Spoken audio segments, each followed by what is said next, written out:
I want to show you an alternative to SSH that I found a lot easier, which is the EC2 Instance Connect. So for this, you click on My First Instance, and then you click on the top, it says Connect. You have multiple options, including the SSH client we saw from before, but one option I want to show you is the EC2 Instance Connect. So this allows us to do a browser-based SSH session into our EC2 instance. For this, we verified the public IP address, which is good. The username is provided by default, which is EC2 user, because it got guessed by AWS that we are using Amazon Linux 2, and therefore EC2 user is the right username. But if you wanted to, you could override it, but it doesn't work unless you enter EC2 user. So we'll leave it as is for now. And then, as you see, there's no SSH key option because, well, when we do connect to it, it's going to upload for us a temporary SSH key and establish a connection this way. So with this methodology, we don't even need to manage SSH keys, which I found lovely. So you click on Connect, and it's going to open a new tab. And very quickly, you are into your Amazon Linux 2 AMI, and you can start running some commands such as whoami or ping google.com. And as you can see, everything is working. So the cool thing about it is that, well, your session is in the browser instead of using a different command line interface, such as a terminal and so on.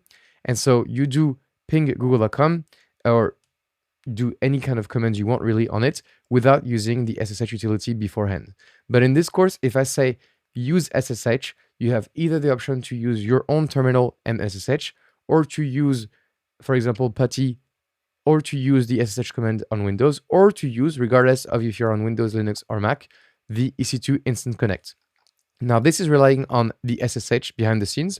So if I go, for example, to my instance, look at the security group, and I want to edit the rules, so I click on my security group in here, the inbound rules, I'm going to edit them, and I'm going to remove the SSH inbound rule, so I delete it and save the rules, and then go back to my EC2 instances, and I close this one, and I'll try to establish a new EC2 Instance Connect. So let's connect.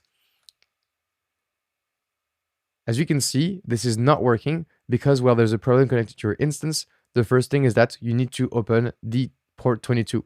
So back into my launch wizard, I can fix this. I will edit the inbound rule, add the SSH rule from anywhere IPv4, save the rule. Let's go back in here. And just in case if it doesn't work for you, sometimes it's because you're using IPv6, excuse me. So therefore you need to do from anywhere IPv6 as well. So you need to add these two entries for your EC2 Instance Connect to work sometimes. Depends on your setup. So we're good to go.